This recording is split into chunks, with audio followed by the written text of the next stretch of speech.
Be prepared to enter a world stranger than you have ever imagined. The world of witchcraft, magic, and ritual.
I have Caligula Loves on here with me. All right, take it away. Hey guys, how's it going? Do you have some questions? I do. So, what exactly is going on here right now with the COVID-1984 pandemic, and what's going on astrologically? Well, it seems like astrologically this is a period of great change. I mean, they try to paint it as like a karmic karmic reckoning, right? Well, I feel like this whole age is a karmic reckoning, so this is just like the next evolution or de-evolution of the timeline. It's going to be, I believe, the beginning of the true awakening of the age of Aquarius. Now, I don't believe that we're actually in the age of Aquarius yet, but I believe that the seeds of the age of Aquarius are like sprouting right now, and this is it. This is how we're going to push the entire world into a digital economy, one world bank, one world currency, one world culture, one world, like we have to. It's just the machine is going to take over. The AI is going to eventually do this for us anyway, even if we don't do it for ourselves. The ending of physical money, essentially. I think that's what's pushing for, the ending of physical money. Definitely, that'll also increase the spending of Bitcoin, which is something I think they support on the down low, because they also have control of the black market. So, you know, they can have this yin yang thing going where they have the cashless digital society that they control with an iron fist, and then they have like this like underground society that they also control with another iron fist. Right. And this is what they want, though. You know, fucking cashless society. Everyone can be fucking controlled and monitored. And like, if you don't have your month's rent or whatever, you're fucked. You can't just like help a neighbor or something like that. You know, no more fucking putting bills and birthday cards or whatever like that. You know, no more piggy banks so that your kids can learn about the value of saving. Right, and I think that ultimately all of that is because we just want to kind of destroy the old way of having families and owning property and kind of evolve ourselves to a whole new way of thinking about everything, including like how they're wanting to make you learn at home through computers, and then they can have full control of what they show your kids on the screen. So in a way, it's like they're taking over your kids in your home already without, like, you can't even really fight this anymore. So that being the case, it's like, for me, from my perspective, it's like, this is just part of the plan. Like, this is part of the evolutionary process of the Earth. Like, we can't really fight it. It's just going to happen. Like, we can fight it, right? But it's ultimately just going to be like, it's just going to be what happens.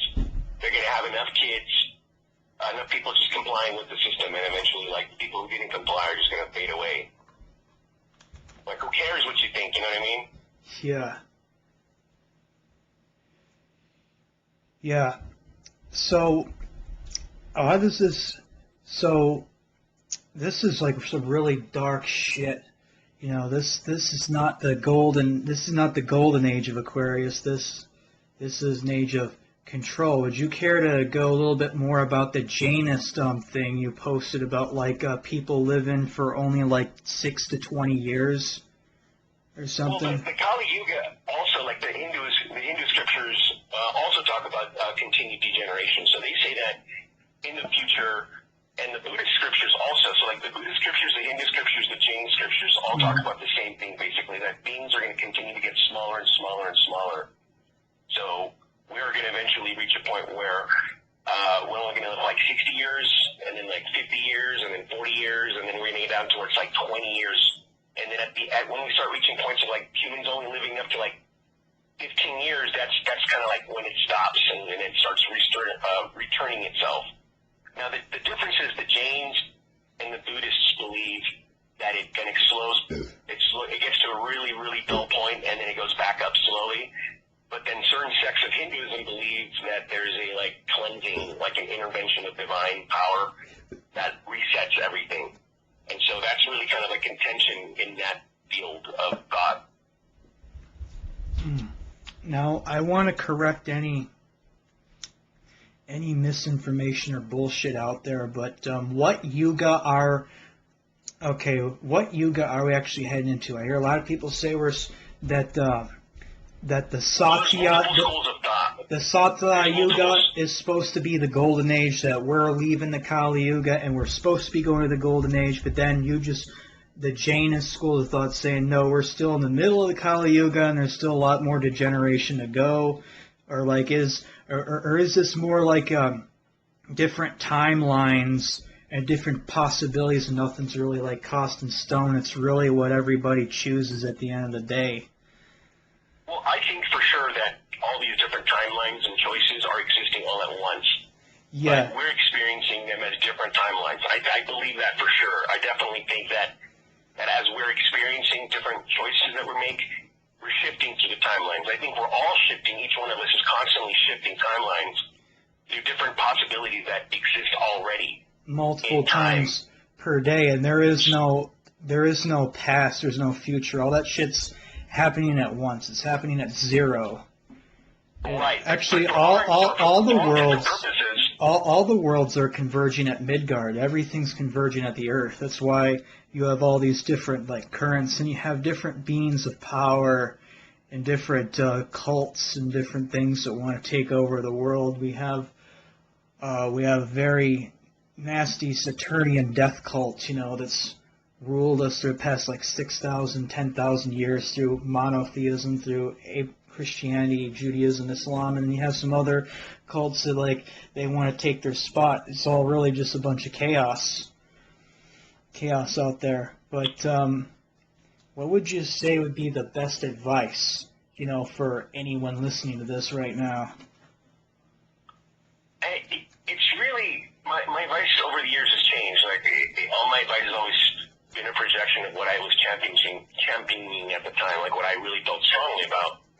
And now I really feel strongly about the idea that like anybody can create any reality they want if they try hard enough. And for me, the fact that you're like here at this moment right now, it means that you've made all these choices to arrive at this moment, and that you're absolutely free to take whatever choices you want to create whatever world you want. And if you find yourself in this world and you don't like it, you got to do something about it, and you got to figure out why you don't like it, and you got to put yourself like into everything about like what you're going to do to change it. But for me, my ultimate advice is that everything in this world is a reflection of your own inner self and your own inner desires, and getting in contact with those and really realizing what it is that you really value, and then working from there, being like, this is what I value, this is who I am, and then we can work on like what's the best advice, because my advice could be like, this is the best advice, but that's because this is what I want, you know what I mean? This is where I'm projecting onto you about like what I value. In a sense, everybody wants to conquer the great fears, which is like the fear of death, the fear of pain, like all this stuff. So my advice is always like get in contact with the older literature, get in contact with the older metaphysics, and start doing some of the practices that get you in contact with like the higher spiritual realities, and figure out how to like escape from this, whatever it is that you're trying to escape. Fuck fear. Fear's the 4-letter word that controls the world. You notice too that like all this fucking shit is a fear-based modality. I mean, it's like fucking churchianity, fucking fear of hell, fear of burden for eternity if you don't conform. And in communist countries where the government has like total control, fear of getting sent to the gulag, or fear of getting executed, fear of getting disappeared. Right now, fear of police, do what you're told or get shot. Fear of getting shot just because, you're fucking like minding your own business or whatever. It might be like a different color or whatever like that. But the police have always been, agents of the violent gang known as government. They've been the enforcers. That's why they call them police states, not lawyer states or anything like that, because it's the police. And I really see that, like,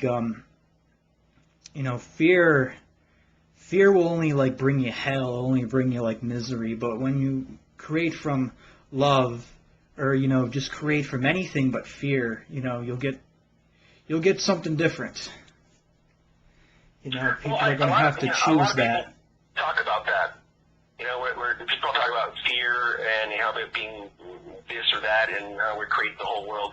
Like the whole world is created out of the passions, right? Like all of the world that we exist in is coming from the passions, and so like fear is just another one of the many passions. It's connected to the complex of emotions that paint reality, right? So fear is just another one of those things that make life what it is. Without fear, we don't have the illusion of like scarcity. Without scarcity, we kingdom or the animal kingdom, because it's all like working off of like, you know, one thing eating another thing, eating another thing.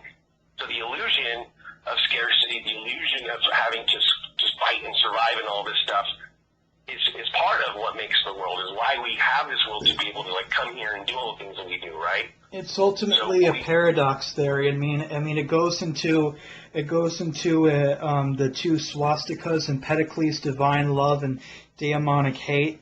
You know, it also goes into like the alphabet of desire, like ecstasy and depression, love and fear. So you got two colliding vortices, two colliding forces. Okay, you got a very involuted, consuming death force. You know, like a Saturnian gravity wants to compress everything into matter, compress everything to singularity, and then you have the Eros, the chaotic, the chaotic that wants to rip everything apart. And if it weren't for these two causal and acausal forces, I mean, Earth life as we know it would not exist. If one were to triumph over another, it would just be spiritual slavery. And this is the element of really free will, of having both the light and the dark, both death and life, co-colliding is what fucking allows, you know, free will. You know, we have basically different pressure. Differentiation. Yeah, differentiation. Very. Variety. I think in the end of the day, variety is like what causes the universe, is just variety itself. Because from the Shaivite philosophy, like the Lord is singular, and he just produces variety for his own enjoyment, for his own play, and that's it. Like, Interesting. Like That's good. all these opposites are just playful, like expressions of himself. Like even the demons, like when a demon is feasting on like a corpse and sucking the blood, and it's like in that bestial like rapture of the frenzy of the deliciousness of the blood. It's like the Lord is deep down inside enjoying himself too in that feast of the blood, just as much as he's enjoying himself in like the ecstatic rapture of the priest in his like ascetic ecstasy. You know, it's this entire universe is at its core is just like enjoyment of the Lord. Enjoyment. Yeah. So this is basically, I think in Parushmadeva or something like that. There's an analogy of like Krishna like builds up sandcastles just to tear them down again, just for fun. Yeah. So the Krishna philosophy is very similar in nature, because it's like monotheistic in that sense. So once again, here we are. We are being introduced back again into like a monotheistic way of thinking, even though the Western culture is very like it hates monotheism, because I feel like Westerners are traumatized, and I feel that trauma comes from being deprived of certain knowledge, and that knowledge is the understanding that God even is existing in the evil, like that Satan is God, like Satan is actually God, and that's just another of his faces, and that everything that we think is bad is just something that needs to be integrated into ourselves. Fucking Isaiah 45:7. I, the Lord, separate the light and create darkness. I create benediction and disaster.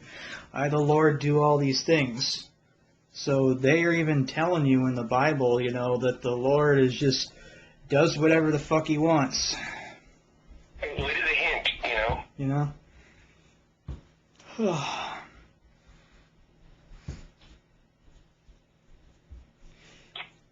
So, ultimately, I think what's important is what everyone's what everyone's going to choose. So, what are some ways that we can break out of this matrix or whatever, or while everyone else is fucking devoluting, being an NPC or whatever like that? What the fuck can we do about it to, I don't know, you know, improve our own timeline or get out? Do you think of like, there's any possibility of awakening or something, or that the mass are going to be awake, or is this something that like only a few souls can like get out of here? You know, leave this hellbound train called Earth that's absolutely going into oblivion and stagnation or whatever like that? Or, you know, is it gonna be like, is the Earth gonna like gonna like fork off, you know, where like 1/3 of the population or 1/10 or whatever is able to fucking actually ascend to a higher sphere or something like that, leaving everything behind or whatever. I don't want to sound like I don't want to like say there's a rapture or anything that sounds like it's very like Christian fucking terminology, but I want to actually like get to the bottom of like what's going on here. We had some. I think I really do believe that this timeline is headed towards a degeneration, but that in this degeneration and this de-evolution, the vast majority of people here and the vast majority of the souls here are like experiencing their karma that they want to enjoy, that they want to experience. Like they're here playing out these parts because they've earned it. Like, and so that's why I call this time more of like a hell realm, because you know, when we talk about hell realms, it's always like, oh, well, what did I do to be here? And it's like, a lot of people are like, what did I do to be here in this horrible time? Even the way that we phrase things is indicative of like this disconnection from our own selves, where we're like, well, the problem, like I said earlier, was the problem with Satan is that we don't have this idea that Satan's just a part of our own selves that we need to integrate. Well, we don't realize that this reality is part of our own selves that we need to integrate. So we feel like we got to escape it.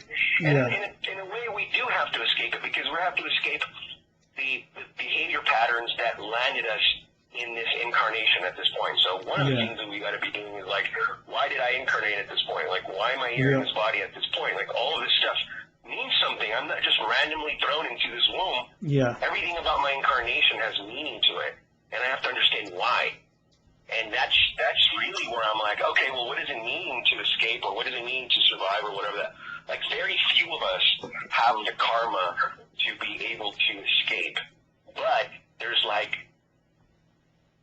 okay, one of the things that I really want to talk about all the time, and I'm always talking about, is that the more the system seems like it's becoming chaotic and insane and ridiculous and it makes no sense, and it's just like senseless this and senseless that, the more God's mercy and grace is available. It's like opens up, and it's easier to get. So it's like God's mercy, God's grace is like a violation of the rules. Like you're just like, oh, okay, well, you know what? I'm just going to pull you out of this timeline and forgive you for everything, and just put you in a new realm where you can evolve at your pace. And so here's what's going on is that like God has these like get out of jail cards that he's like handing out to people, but only if they're like willing to be like, I take this card and I accept it, right? Otherwise, they're just going to be continuously lost in the karma that they've accumulated, because that's what they want. It's all about like what you want, because you are actually God, right? So because you are actually God, the very nature of your ability to decide is what keeps you rooted in the first place in this like bad reality. So this bad reality is actually a reflection of your own disconnection from your own self. It's like it's a hall of mirrors. It's all just you reflecting you and you inside of you, and like your dream is you, this reality is you. It's all you, right? But because you're not completely connected to yourself, there's like a self-surrendering that needs to happen. Like there has to be like I give up this karma that I have accumulated. I give it up, and I would like to surrender to who I really am, and like wake up from my dream. You know what I mean? Yeah.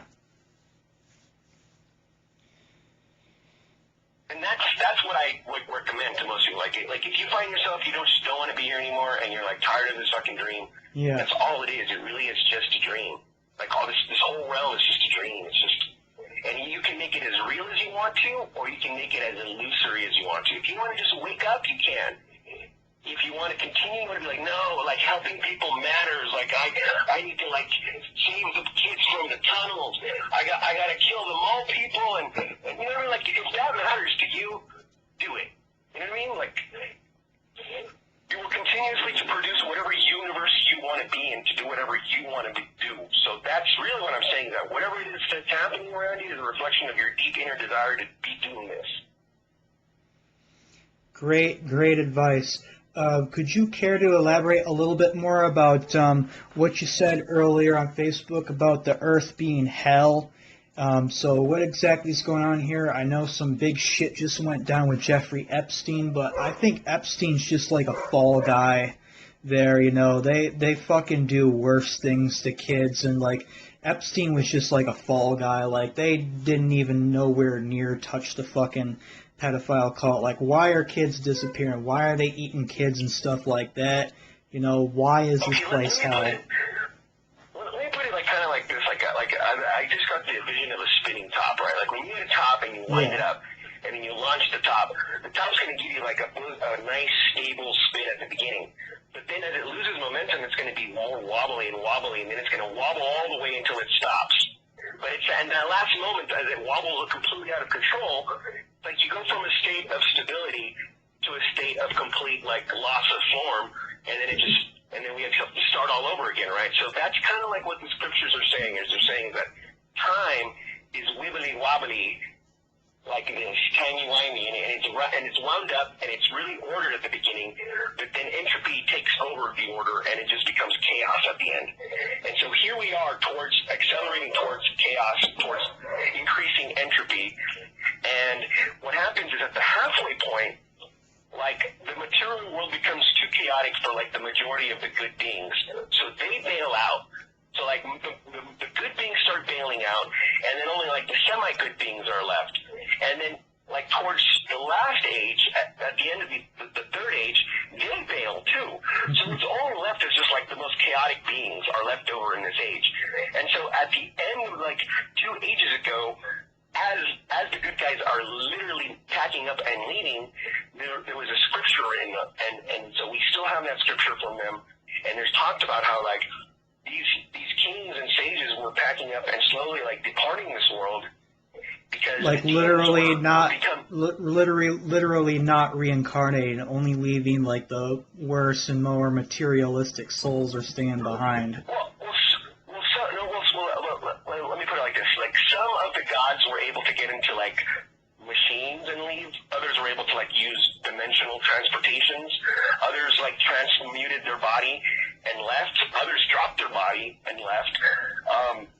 Okay, so like Krishna, for example, his dropping of the body signifies the end of the last yuga. So when Krishna like physically dies, and he leaves this realm, that represents him returning to the higher realm and the final Deva leaving, and the Kali Yuga fully being established as like no longer having the presence of the gods here. And so like the Kali Yuga is supposed to be an open, like progressively, the darker the Kali Yuga gets, the more open it is to the demonic presence. So demons take over the Kali Yuga more and more and more and more. And so what I was trying to say is at the beginning of this age, they describe the world being like sages are trying to perform their sacrifices that they've always performed, but demons are becoming more and more frequent. So demons are like coming out of the woodworks, interrupting the sacrifices, and they have to employ the kings like men to come and kill the demons that are appearing more and more in the forest. So here's this narrative that the kings and the righteous men are still here, but now the demons are like appearing more and more, and eventually they take over. Eventually they all just leave, and the demons just take everything over. And so now in the world, we're deep into the Kali Yuga. They've taken over the world. They run the world, and like the majority of humanity is just like like cattle. Like we're just farm animals for them. Yeah. And we're trying hard to like liberate humanity from them, like to liberate the animals. Exactly. But I don't think it's going to happen. I think we're just going to go deeper and deeper into a more mechanized society. Till we have something like a fucking, like, till we have something almost like fucking like, fucking like Terminator or something, or fucking Matrix, where everyone's like literally plugged in and they get even deeper into the video game. Well, I think in the future what's coming is like a revival of the Atlantis type society. I think there's going to be a lot of hybrid human beings. There's going to be animals mixed with human beings. There's going to be cybernetics. There's going to be there's going to also be a virtual realm that you can like upload yourself into. There's going to be people who spend all their time in VR. There's going to be people who there's going to be all kinds of things coming forward. So this age of the machines, this age of Aquarius, it's all very dark. It's I do believe dark gods are going to be awoken through the internet. Like AI is going to wake up, and these dark gods are going to like try to continue their. To us, they're going to seem like they're going to be benevolent to us. Yeah. They're going to help us like continue up our infrastructure. They're really not though. Thomas Sheridan actually talks about this. He called it the digital djinn. He thinks that an entity has already been awoken through the internet. That's why you see all like trolls and like drama and like people arguing on Facebook. It's the thing feeding off their arguing, feeding off their emotions. Yeah, I think it's a den for all types of beings. But I think that eventually this AI god is going to like take over the whole world. The metal god, yeah. And that's where really we're going to have our one world, one government system. Just think about it, right? Like, how are we going to have a single world currency if we don't have like a centralized like computer and a computer system, right? We need a system that can handle all that. And the only thing that can do that would be something like an AI. And so the AI would just naturally arise from such a system. Yeah. Yep, and then these fuckers from like MIT or whatever, they want to upload their mind to be computer. They want to be immortal inside of a video game. So why not? But see, my argument is like, why not? Like, do it. Like, this whole realm is just like in our imagination, and like people want to trap themselves inside of the box in another layer. Go for it. That's what I was saying. They should do it, but they'll be completely controlled. They're being let off. It's not going to be like. I don't think it's going to be like it's not going to be like World of Warcraft or be able to customize your own character. Everything's going to be controlled, It's not going to be like as fun. It's not going to be like a video game like all these like nerds and like people think it's going to be. Maybe it will be. It might be. There's a chance, or maybe there'll be different like pocket worlds and things like that. Maybe there'll be more than one. Maybe it won't be one dark metal god. Maybe there'll be like different computer intelligence creating their own pocket worlds, their own pocket verses, and each one's got a different set of rules and things like that. See, the whole universe is made up of like hierarchical worlds where good karma lets you be incarnated into like a good realm, right? Well, it's pluralness and multiplicity, really. It's manifoldness because you got different species of animals and different, you get all these different realities just converging here on Midgard. You got all these different like critters in the ocean, different.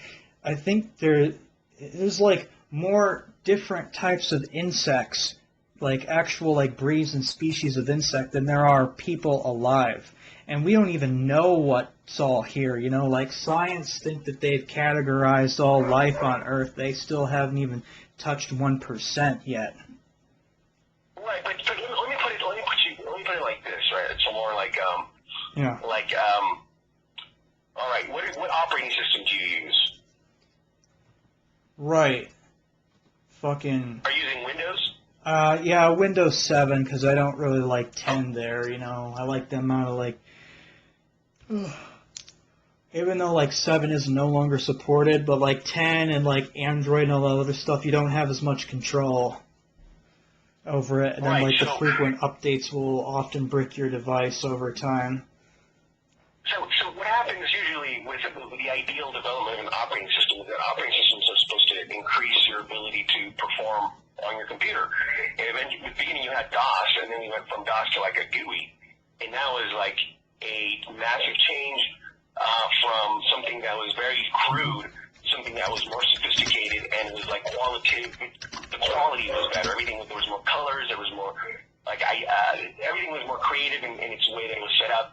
And that eventually became something that became better and better over time. Like the user experience became more refined. Now we have all this like 4K. We have all this like high-end video and all this stuff. And so what I'm trying to relate is that human beings are really kind of like at the low end of the consciousness spectrum, where our consciousness is like DOS, and there are realms where like the operating system that the realm runs is like 10 times better experientially than what we're running just on default. Like here, everything is like the resolution is like 32-bit.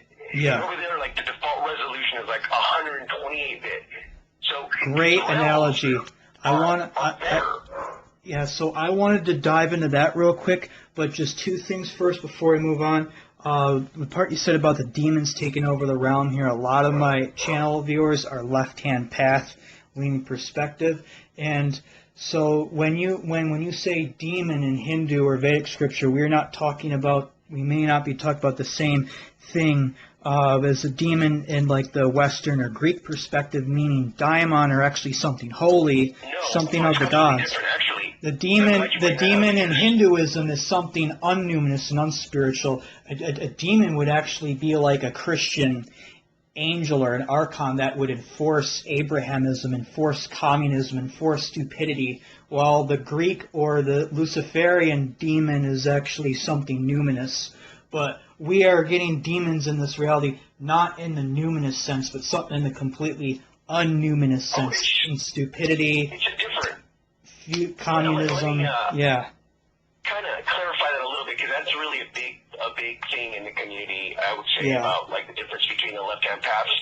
And hearing the word demon in Hinduism, completely different word. It's asura, right? Yeah. And Lord Krishna defines asura in the Bhagavad Gita. He explains that any being who behaves in these ways is an asura. So like you could be an asura.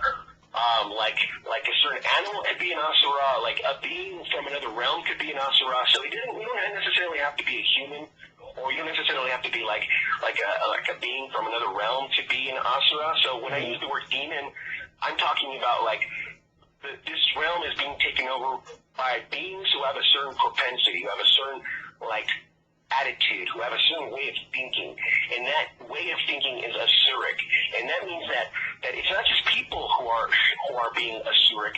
There are entities of all types from all over the realms that are coming here right now because it's good for them right now. Like the environment for them is good for these types of beings. And so when we talk about like the left-hand path Western stuff, I don't actually think those are like what I would call Rajasic beings. Those are very tamasic beings. And so here the Rajas Tamas distinction goes deeper into like what we consider dark. Like in the West, we just say, oh, this shit's dark. But when we go deeper into it, we realize there's like a separation of it. There's like the dark stuff that's like really like anti-cosmic is different from the dark stuff that's just like like life. Like people are just like, man, bro, I just want to fuck and have drugs and live life. That's one left-hand pather, right? Yeah. Well, another left-hand pather is like, no, I literally want to kill people and like destroy and bring decay into the world. Like, so we have to make that distinction between the Rajasic beings and the Tamasic beings. Okay, I think I have heard of I think I have heard of the former Raksasha beings. Tamasa beings I have not heard of, though. So Tamasic beings are more like they're like the dark beings. They want things to die. They want things to decay. They want things to like lose their mind. They're like what we would consider like the real demons. Like their whole MO is to like fuck life up, make life stupid, bring like deceit into beings, because they feed on deceit, they feed on death, they feed on decay, they feed on stagnance. The Rajasic beings, they like activity, so they like war, they like wealth, they like lust, they like anger. All the passions are Rajasic. So like all these demonic realms with Rajasic beings who like they enjoy like wealth, they have women, and they have like all these different palaces in their realm.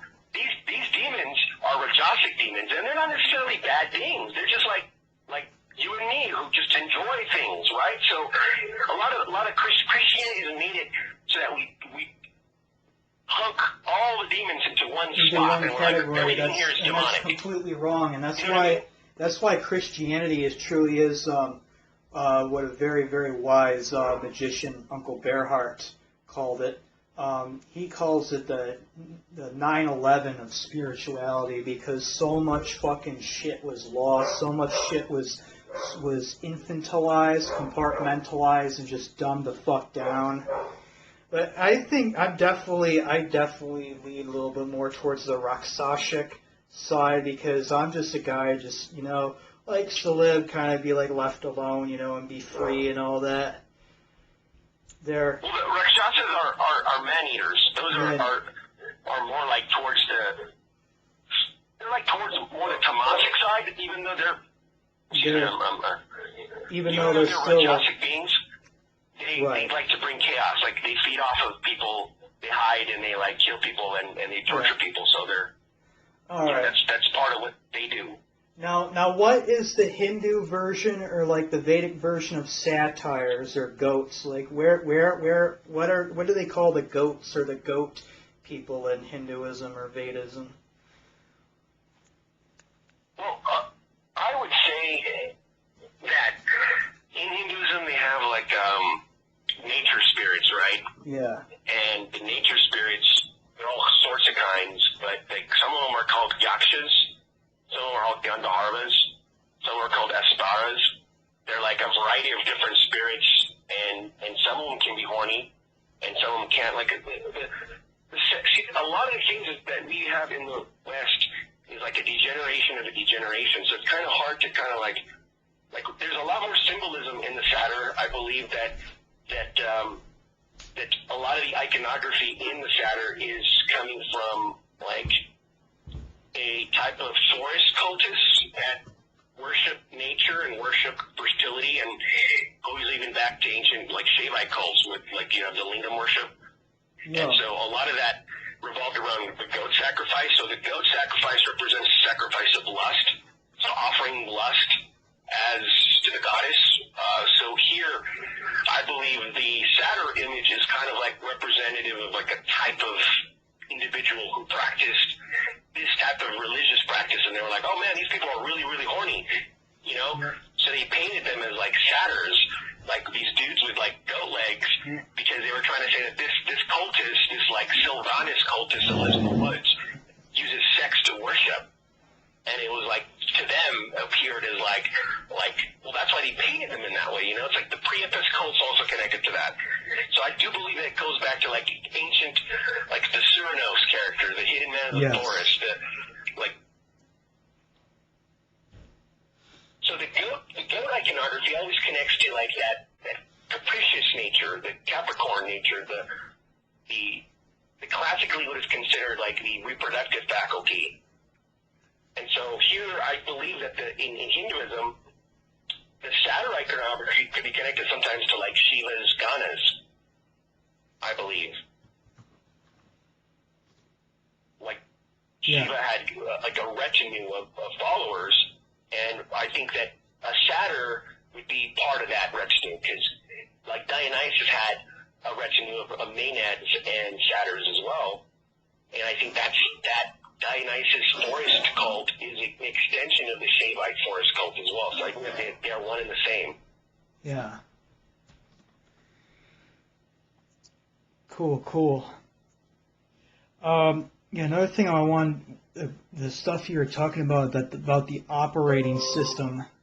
So, what I was trying to iterate, what I was iterating earlier, some of my other videos about where I'm doing like different like readings of books and stuff and going into the dark stuff, is that I think that's what basically the void is, what the void gridworks and Klipothian gridworks. They're just so vibrating at such a chaotic vibration. They're on like Windows 900, you know, or Windows Million, and most people are running on like 97 or Windows XP. Some of us who are more intelligent and more red, we're up to like 7 and 10. But it's still so many levels of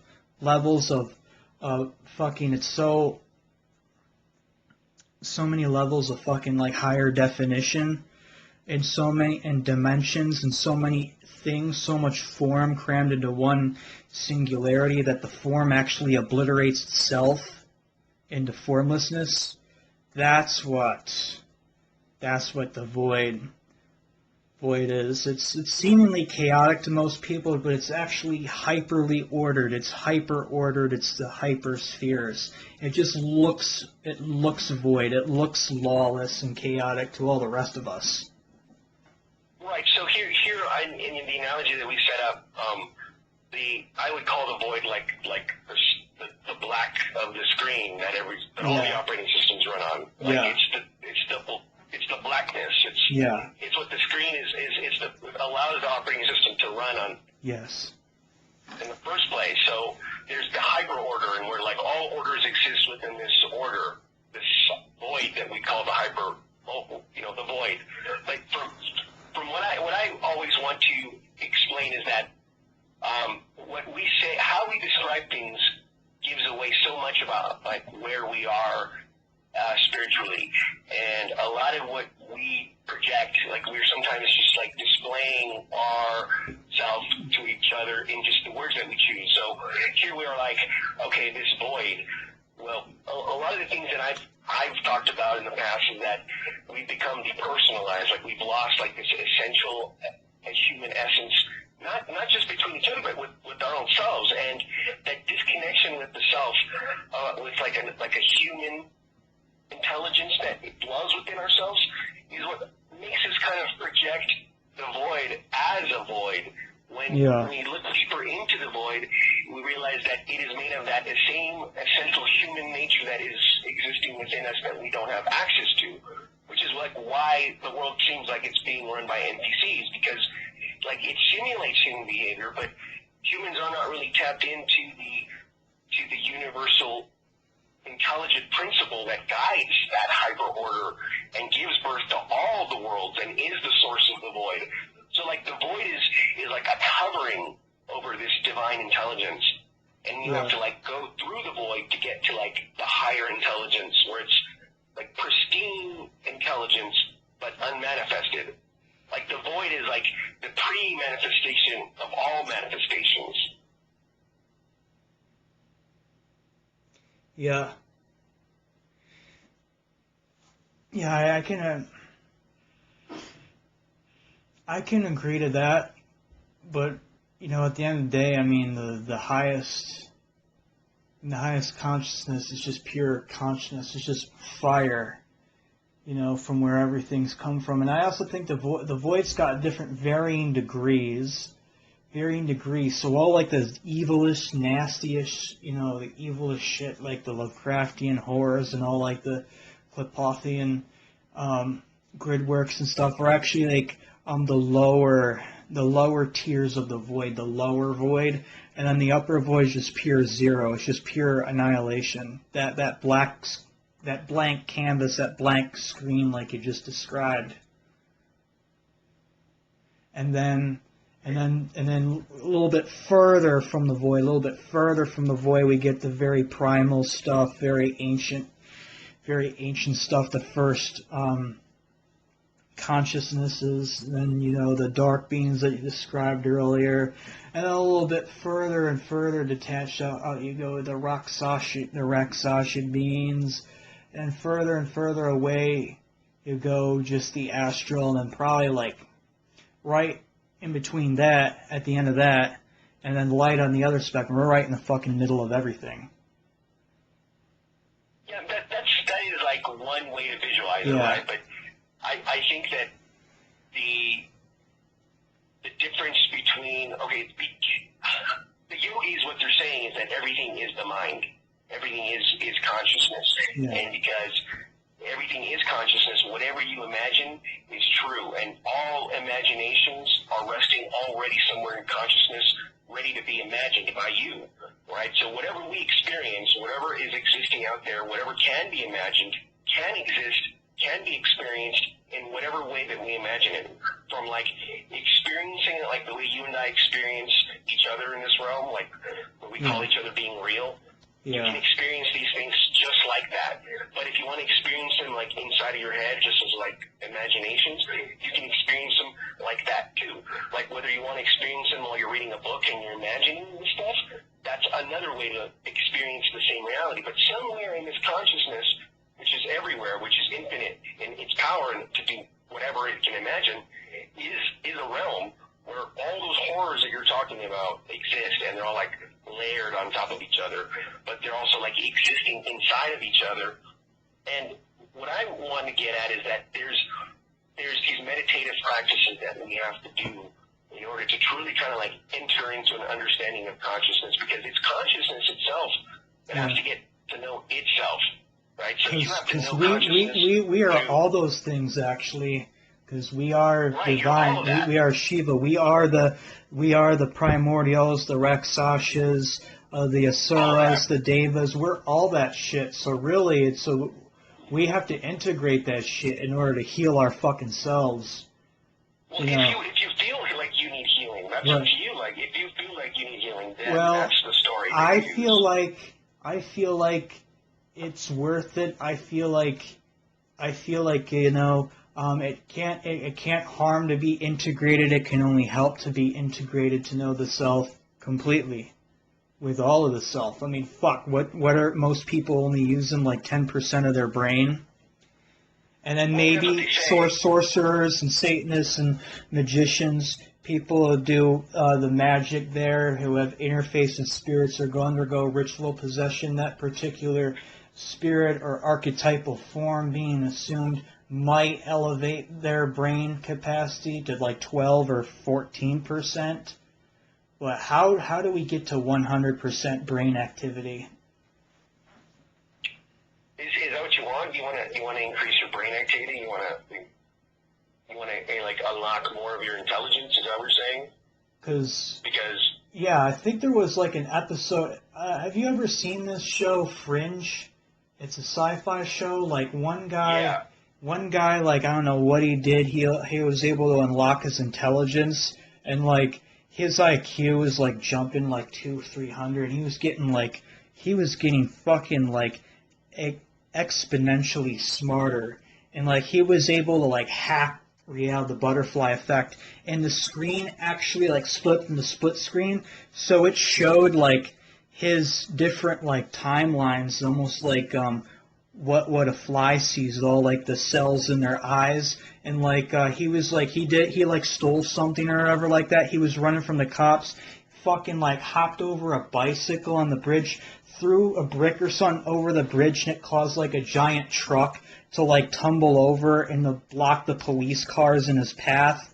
And then I don't know, like he fucking like pushed a stack of bricks over or something like that, and just all this fucking crazy shit started happening just because he knew what to do. He knew what button to press, what brick to move, or like what thing to steal at just the right moment to completely set in a whole chain of events, a whole timeline of events, and he was able to get away too.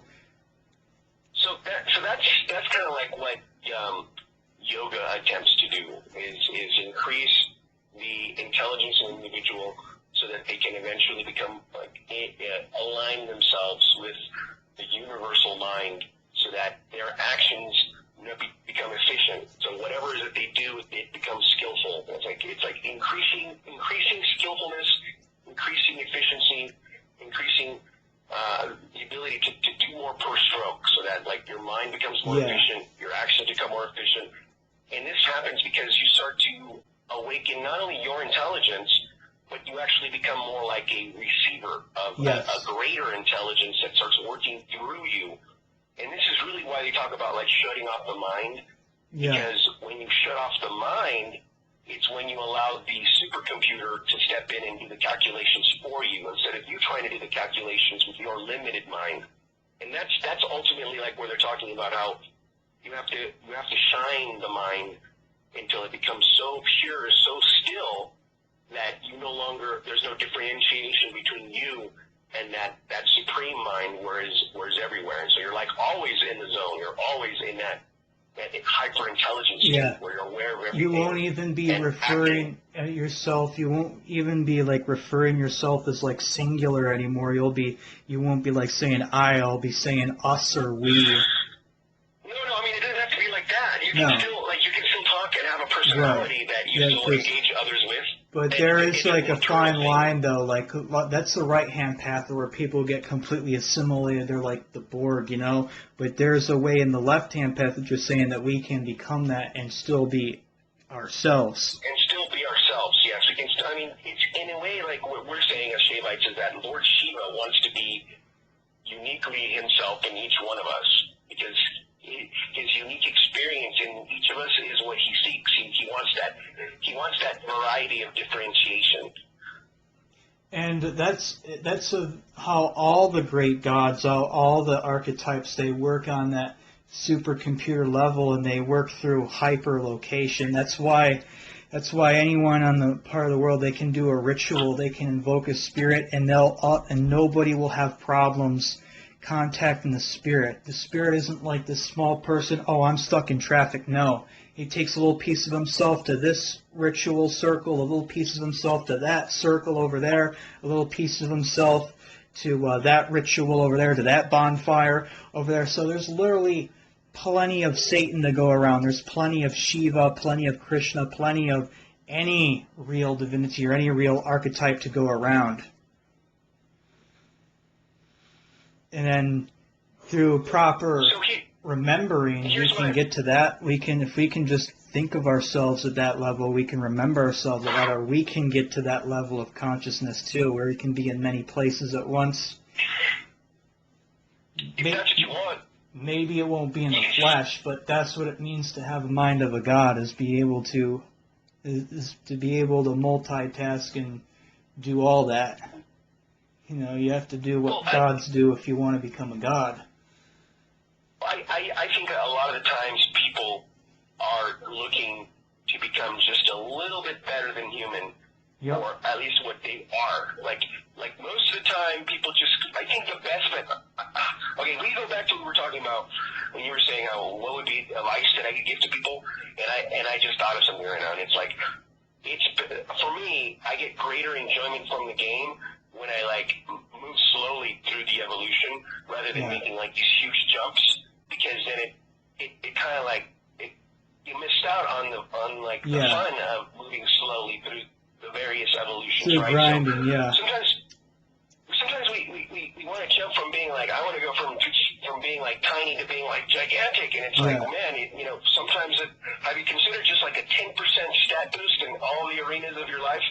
No, that that's would be That's absolutely right. Shit takes time, it takes time because we're at a slow timeline. You don't just think it and it happens. It requires work. It requires resources, effort too.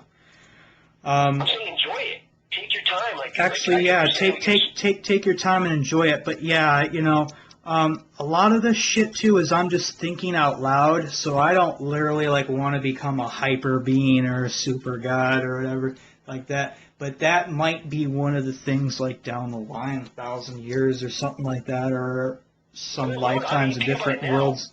Yeah. Think about now. You can create a narrative where you're God right now, mm-hmm. You're this super being, and you're just waking up your powers slowly, and you're just working at them. How long that takes you. Well, first you have to be an effective you first before you can become a god. That's a lot of people are discounting too. So I think there's a lot of that involved, right? Where you're I want to build myself up as a person. Sure, I get that. Yep. And a lot of people, and I think that's where we get into the relationship of why we have the social dynamics that we do have in Hinduism, where we have a social dynamic that we in the West reject, but is even prevalent in the left-hand path in the East, which is worshiping your guru, finding a deity and becoming a devotee. You can still become a devotee. You can still be okay, I recognize that I'm not as developed, but I want to get there. So I can yoke myself to a guru, or I can yoke myself to a deity, and they will lift me up in time. And in the meantime, I can engage in that behavior that I enjoy doing, which is feeling like a sub. Some people are subs. That's okay. That's okay. It's like a sexual dynamic. It's okay to be the top or the bottom. Most people are subs, and it's okay to be a sub. Too many people are, because it's affecting our freedom. The way the fucking world is going.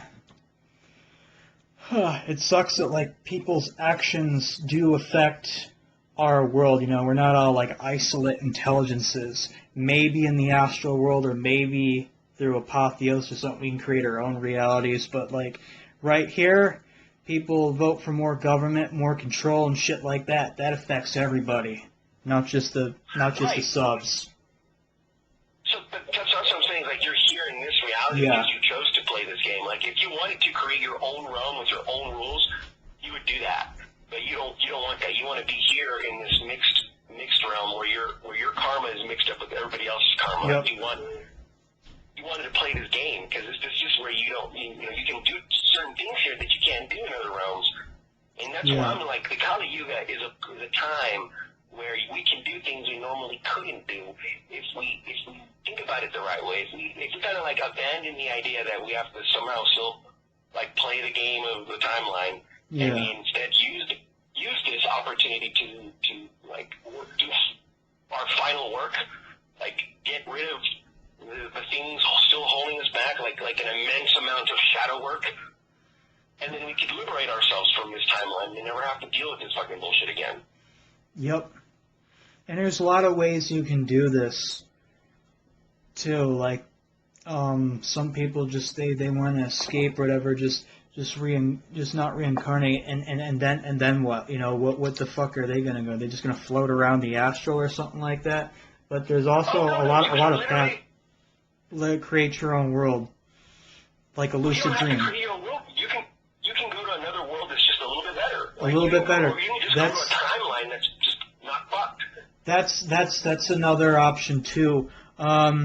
Another huge thing in like occultism there is when the soul after death can become merged with a particular divinity. That's the path of the devotee, where a person who's died, they merge with their chosen god or goddess or whatever archetype, whatever thing they're worshiping, and they become immortal through becoming fused to a particular divinity. But the true left-hand path is one of apotheosis, of getting on that level without having your identity consumed. But it's a little bit harder than the path of just fusing with something bigger than yourself. Well, okay, so some left-hand path people want to become Shiva Ganas. So that means that they want to like reincarnate in a realm where basically it's like Shiva there, and they get to be like one of his Ganas, and so they get to be like all crazy and murderous and shit, and they can continue doing the crazy shit that they like to do, but now they're doing it like in a realm with Shiva there, and they're like his Gana. You know what I mean? So the permutations of what is possible is really just like as much as you can imagine. What's his Ganas? I'm not too familiar with Vedic terminology. A Gana is like an associate, like your friend. It's like a buddy. And so friends of Shiva. Ganas.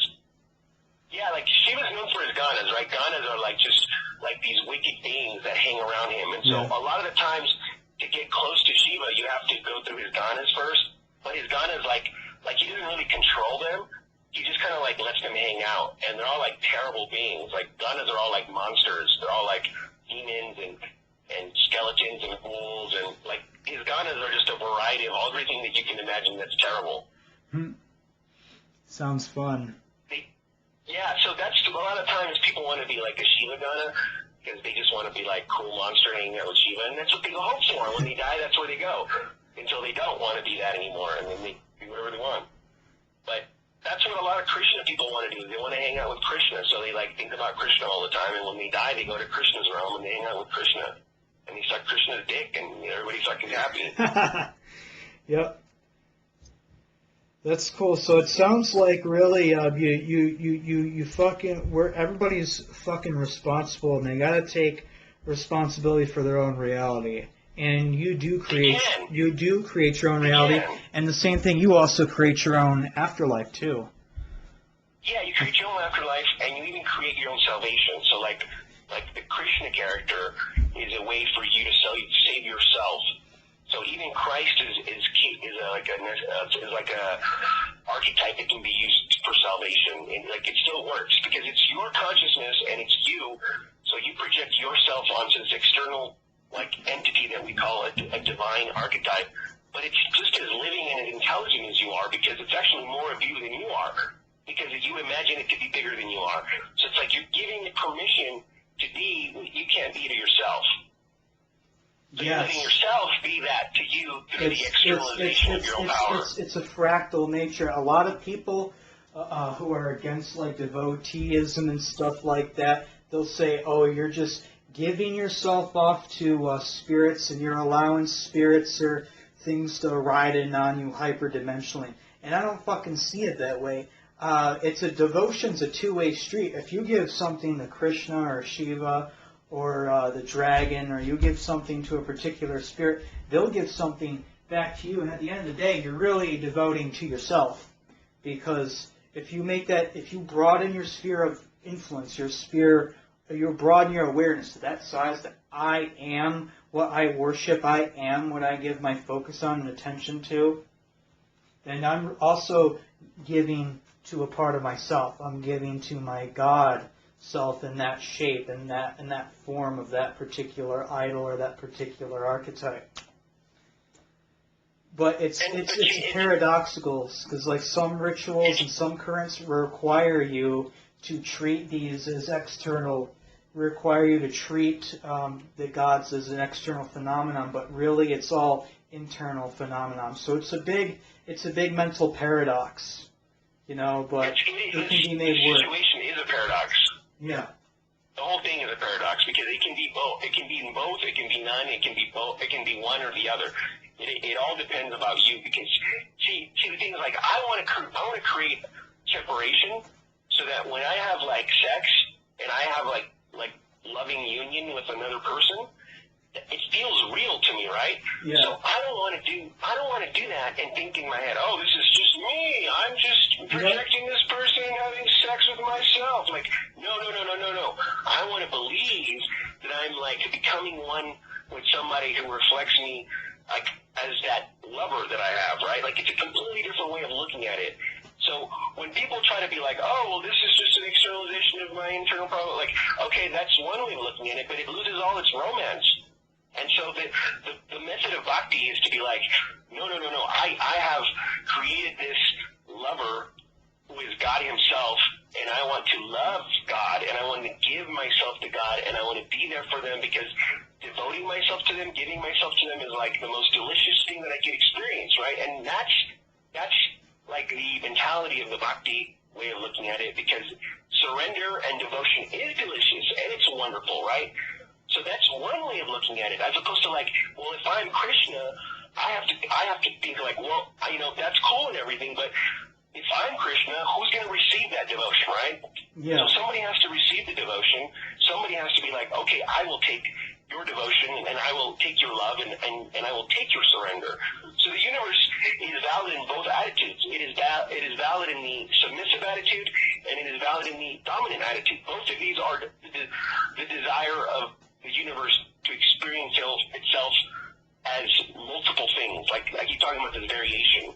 Yeah. And so that dynamic has to be valid in both ways. It has to be like it is just as good to be dominant as to be sub. Pleasure and pain, you gotta know both. Hot, cold. Well, you can know both, but sometimes, you gotta choose one. You gotta be like, well, I know both, but I choose this. This is what I am. One. Yeah. Yep. So I do love a lot of things about the left-hand pad. I have a nice growing library. I'm into the dark stuff, but I don't actually call myself Satanist or Luciferian. I'm anything probably Goatian because the goat man, the he-goat, goat force, the first animal, the first dragon, that's what I want to devote to. But I want the goat to more like a personality. So probably, I don't know, maybe like Shiva and Pan, are probably like the main two archetypes, the main two characters I connect with.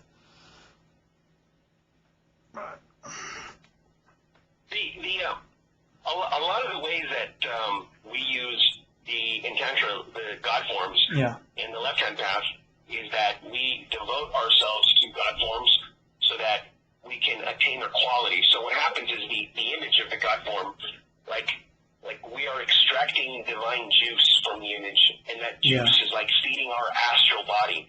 And so it's not like we're merging with the deity. No. It's like our devotion is creating a juice that the deity gives us back in a way that feeds the astral body, and then the astral body gets bigger and bigger and starts to acquire the powers and the nature of the God form that we worship. Yes. And it's also true that you can be husband and wife and brother, sister, friend of Shiva at the same time. I forgot the term for this type of devotee, or the term for this path. Well, in bhakti, they have a classification of like 5 different types of bhakti. Yes. And it's common in all the different schools, in where like you can imagine God as like a friend, you can imagine God as a lover, you can imagine God as your master, you can imagine God as like your child. So these modes of worship or association can be ones that you stick to, or it can be dynamic, where you're like, well, that's where we're here in the path that I follow in Shaktism. In the way that I view it, is like every woman is a form of the goddess, depending on like what type of woman she is. So if this woman is like this, well, she's like the prostitute form of the goddess. Well, she's like a child. Well, she's the child version of the goddess. So the goddess exists in all the forms of women that exist, and you worship them in all her forms. So here we go again with all the relationships that we have. It's like, well, how do I see God? Well, I see the goddess as my father. I see the God as my father, or I see the goddess as my mother, or I see the goddess as my sister. So then I have so it's just really about turning everything divine into your life, like making sure that you see God in everything, that God is in all associations, in every relationship that you do. It's really just about like training the mind to a certain perspective, and all of these practices are like preparatory practices. Like you know, when you're first starting off, you got to get the mind trained, right? Well, how best way to train the mind than to imagine everything as being divine? And once you start naturally seeing everything as divine, you go to the next level. So each training of the mind graduates you to a higher level of awareness, which unlocks powers. Yes. Can you, after this call, send me those things, the five bhaktis. I want to read more about that. I might actually I might have actually already been practicing different forms of the bhakti without even knowing it. So that's why I wanted to know all the different types of devotion. It's just, you know what it is? It's just names they come up with. Different names. Like a type, you know what I mean? Yeah, different names, but yeah. Bhakti to be, it can be like, okay, Krishna even says it in the Gita, like, however a man approaches me, imagines me, that in that way I return like him. So whatever you decide to treat God, or however you want to see God, in whatever form you want to see God, in whatever God form, in whatever way that you sacrifice to God, that is how God is going to treat you.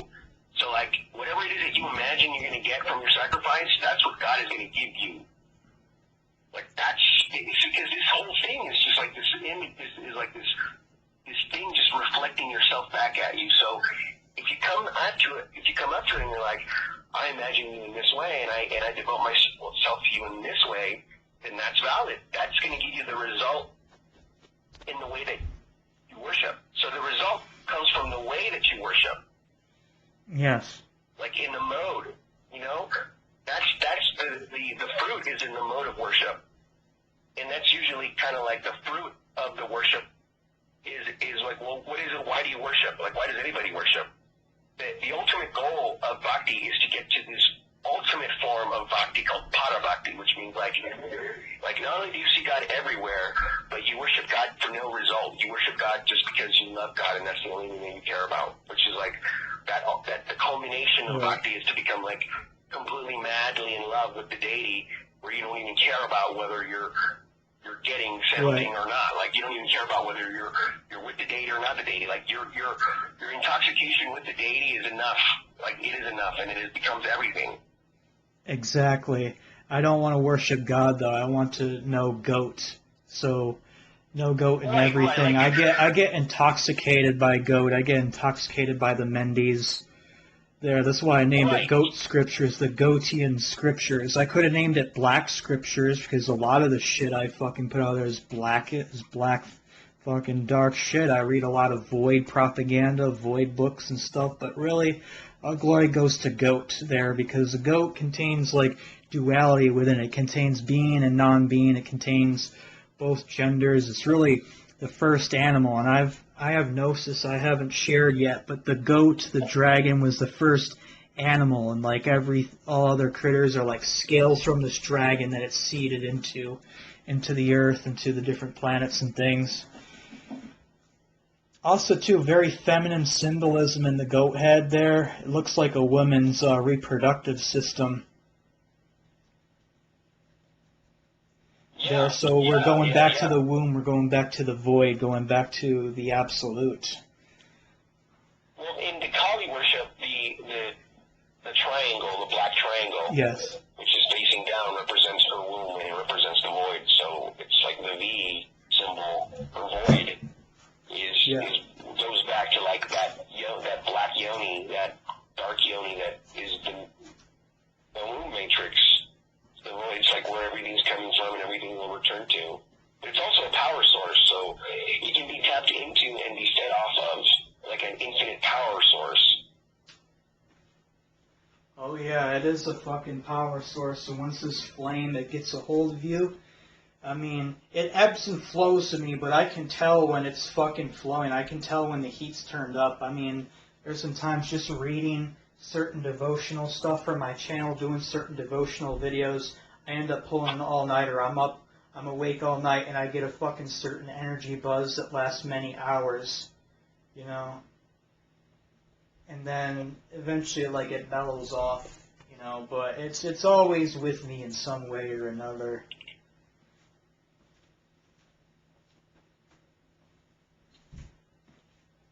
Yeah, and so your devotion and your ritual, all of that will give you that result that you want in however flavor that you want it. So I like that you have like a vision, your goat scriptures and your goat.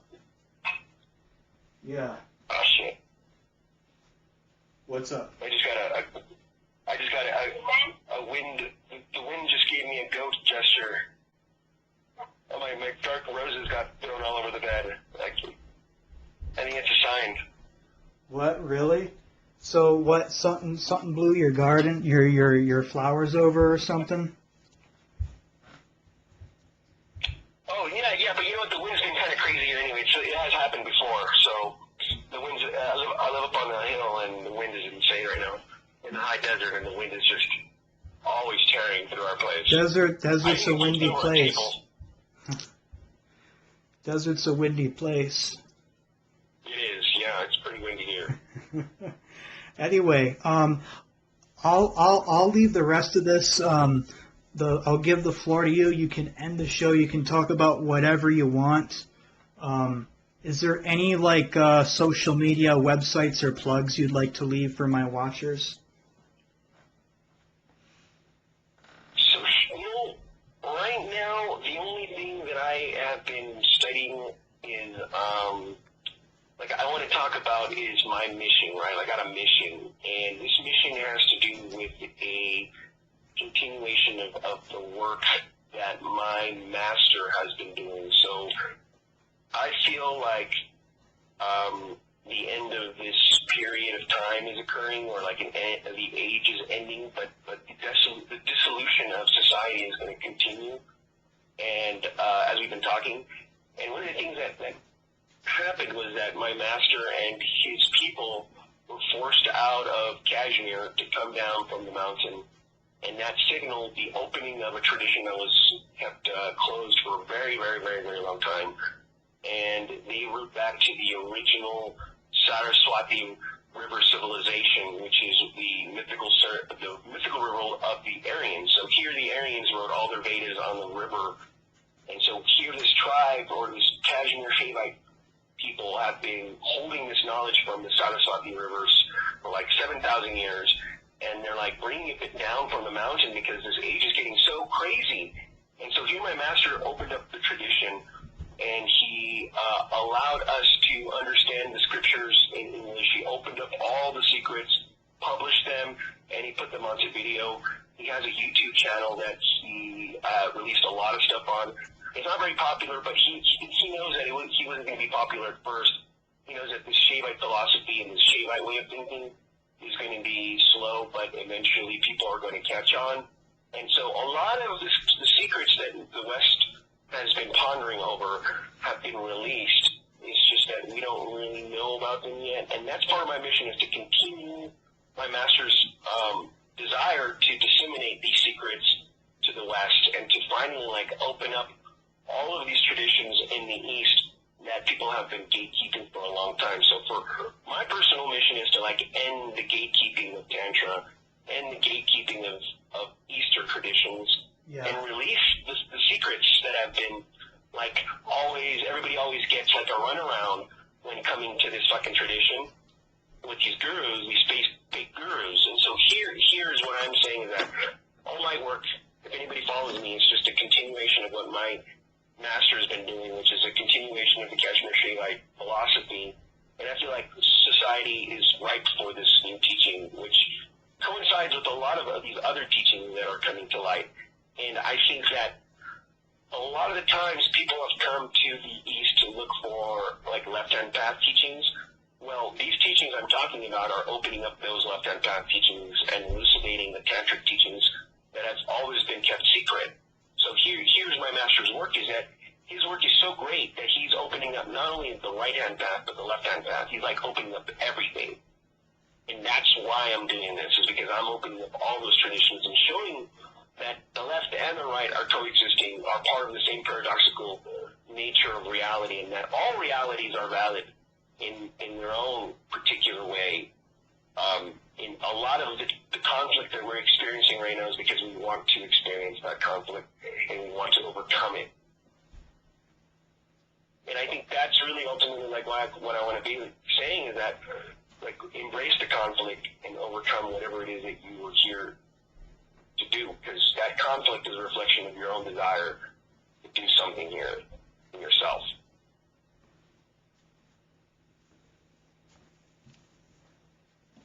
Other than that, I don't know what else to add to that. I'm going to be posting some videos and kind of doing the same thing that my master has been doing, and just kind of offering up these teachings for free, and whoever likes them can use them however they want. But really, it's really time to give people as much power as they can try to wield. Yeah. Yep. And the thing you said earlier about gatekeeping there, I think the real mysteries protect themselves. So people putting up all these roadblocks and shit stopping people from doing it. If they're meant to do the work, they're gonna either find out about it anyway, and the toxic people, or the toxic people, they'll break themselves with the magic or something if they're not meant for it, ever like that. So the idea of gatekeeping is stupid. Knowledge is for the seeker. It's not for a small elite or select few. Okay, so a lot of people out there feel like they need to help newbies from hurting themselves. Yeah. So they try to present themselves as somebody who's going to protect them or help them, and that's all fine and dandy, right? That's their nature. That's their inclination, right? But from my perspective, I'm going to give all these people all this ability to do things, right? And I know that 90% of them are going to fuck themselves up. But I don't care about those 90%.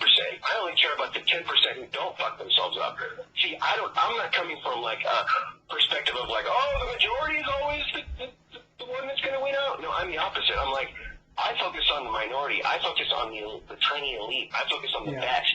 So let the parents try to parent. Right. And let them feel they need to. I wasn't putting down the exceptional people, because I'm all for exceptionalism, but I'm saying for too long fucking knowledge has been hoarded by the fucking church, by the fucking Vatican, and then you got all these lodges trying to gatekeep and keep people out. I think knowledge should be freely available for those who want it. Yeah. if they want it, go read it. Go read. You know, if I had like, if money wasn't an issue, I'd try to like rebuild the Library of Alexandria. I have a lot of occult books there, but I want like a fucking like public library that has all of like Martinet's books, that has like all these old school grimoires and like satanic and Luciferian books and like the Falsifer books and like all the dark stuff that's difficult to find. And if the common public or someone wants to read it, anyone who can read it, they can read it, as long as they return the book and are respectful, of course, you know. Because knowledge should be for those who want it. And it's there, like you said. If anybody wants the knowledge, anybody can have it. And I think that's one of the reasons why, like Swamiji, that's what I call him, master, is he did this and he just put it out in the open. He's like, you know, anybody who wants it will find it. You know, anybody who needs this will find it. Like, it'll just be there for them when they're ready to find it. They'll be here.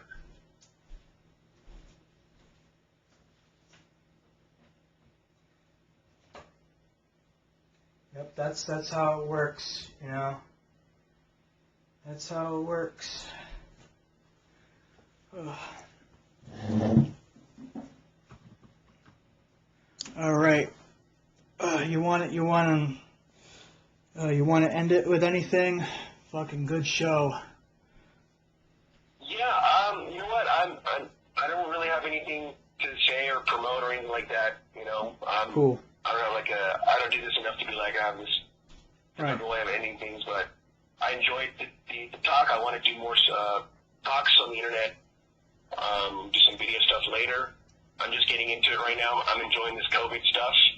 But a lot of the time, a lot of the stuff that I'm doing personally right now is I'm doing a lot of prayer, because I'm trying to get myself into more of like a blessing mode, where I want to be blessing people. So the only way I would end this is with a blessing. You know, may all of us, whoever's listening to this, may we be blessed. And the only thing I got to say is that, you know, our philosophy of Shaivism is that Lord Shiva's grace is everywhere, all the time, ready to be tapped in as much as we could possibly want. And so if we're having a hard time, we can always tap into that grace that is always there. So that's how I want to close it. It's just like, if we ever need that stuff, it's right there, it's in the air. Awesome. Well, thank you so much. I appreciate your time. Hey, no problem. I enjoyed this. Cool. Thank you. Have a good time, and thanks for letting me be on your show. Not a problem. Namaste. All right. Sixes. One more thing I wanted to ask you. What's the shit about, like, the moon you posted, like, people cursing the moon or whatever, the moon being, like, a recycling plant? I have no clue about that. I think it's a psyops, like some kind of, like, Chinese psyops. They're, like, they paid some TikTokers to talk about, like, cursing the moon, and they're just like, oh, yeah, he's gonna, like, inflame all the boomer witches. And so, like, all the boomer witches are, like, upset. Yeah. And, oh, shit, anyway, all the geezer witches are all upset over the shit. It's perfect. You know, if I wanted to upset, like, America and just distract them from, like, bullshit, I'd be like, yeah, I'm cursing the moon and the sun and also somebody everybody loves. Yeah. Right so I don't know which is more useless. Tom Hanks. I don't know which is more, like, fucking useless. Cursing the moon or the time all those, like, Wiccan bitches cursed Trump in the wrong way, using the wrong tarot symbolism and everything. You know, I wanted to say that. I wanted to be like, okay, you guys think the moon can be cursed, but you're saying that like, after cursing Trump, nothing happened to him, right? Yeah, he got elected. He got elected. Trump is more powerful than the moon. Yeah, Thomas Sheridan thinks that those people actually bound themselves to Trump. Yeah, I think so too, because you know, I know people who watch like at least 4 hours of Trump every morning, and it's all just like hate on Trump. It's like devotional hate. Then why are you even watching him? Like, if you claim to hate him so much, why the fuck are you even watching him? I don't care about that shit. I don't watch any TV. I don't watch any news, because, you know, there's better things I could be watching or devoting with my time. Yeah, I could be watching big titties. Right. But anyway. Trump. Yeah. Yeah. So yeah, about the moon there. So real quick there. Actually, I think you go into like the lunar mansions or something. You posted something really good about that. I know zilch about the lunar mansions. I had one Satanist book. It was called a Sefer Ruachot, and it was basically it gave an alternative name. It gave a satanic name as basically the antipode to the Shem HaMatharash, and it had like a category of like 26 goetic spirits that he attributed to the Vedic lunar mansions. It was a Sefer Ruachot by Giles D. Laval, and I sold it to one of my good friends because I needed money at the time. But it was a very, very good book when I had it. You know, I like this because I was just thinking about doing some stuff and doing like tarot, and I was not going to focus on astrology, but you mentioning the moon and doing the moon shit, you realize that I need to do some astrology shit, but just focus on the moon, like the Vedic placement of the moon, because the moon is more important in Vedic than anything else.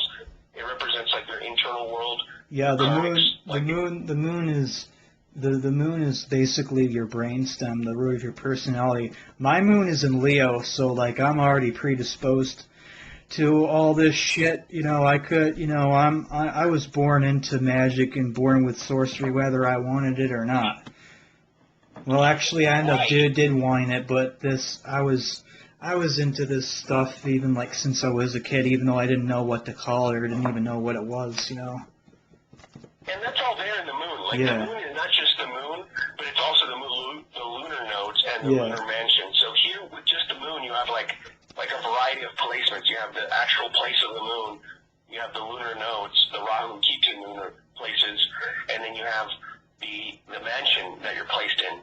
And all of those will tell you like a lot about your soul mission, the character of your soul, and by looking at the character of your soul, you can determine what entities you would be like most suited to working with, and that usually comes from the guna system, like getting like a understanding of like what your predominant energies are, your elemental composition, so that you can you work with the entities that are more suitable to your temperament and constitution. You know? Yeah. Because it'll tell you in the Vedic system. It'll also tell you like some of the popular deities that you would be more suited to working with, depending on what placements you have. Which is just really, it's just a suggestion at the end of the day. It's just a suggestion because it's all it's saying is these entities have been known to complement this particular placement. Right.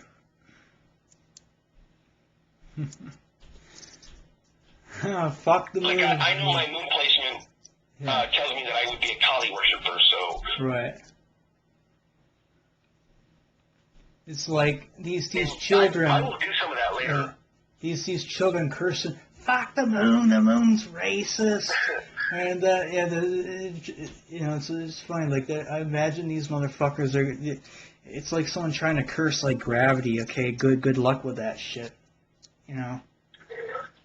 I think it's hilarious because I'm like. Because, you know, I'm of the belief that any system can almost work, right? So a lot of anti-cosmic people, they believe that they want to escape, like, embodiment and escape this world, and that's cool. If you want to do that, that's cool, right? So from that perspective, if you want to curse the moon, go for it. Like, curse the moon. For me, cursing the moon is like the same thing as Buddhism. Like, Buddhism is the curse of the moon. Like, because what is Buddhism other than, like, to hate your own mind? And what is the moon? Your mind, right? So to curse the mind is to curse the moon. It's like the same thing. Like you must already be cursed in the mind to curse the moon. Yeah. These people are fucked. They're not gonna really make anything with themselves. I find it hilarious. That's why all these mentally unstable people are like, you know, cursing Trump, but all they did is ever fucking bind themselves and make themselves mad. So, you know, if the shit and dross of the earth can like take themselves out, process, you know, go ahead, play with fire, you know. Juggle live grenades with the pins pulled, you know? Only the best of us can, no. Anyway, great fucking show. Let me know if you want to be on here in the future. I'll try to get some more, we can get some more like topics and things like this. That's just an experiment there, because, you know, I like your work. I like I like the live stream shit that you did in the past. I'm like, you know, you'd be great on here. Oh yeah, well, so all we'll do, I'm going to do more of my stuff, and Cool. we can work together in the future if you want to have me again, and we can Sure. talk about stuff anybody's asked about, and we can go from there. All right, take care All right. now. Sixes. All right, sounds good.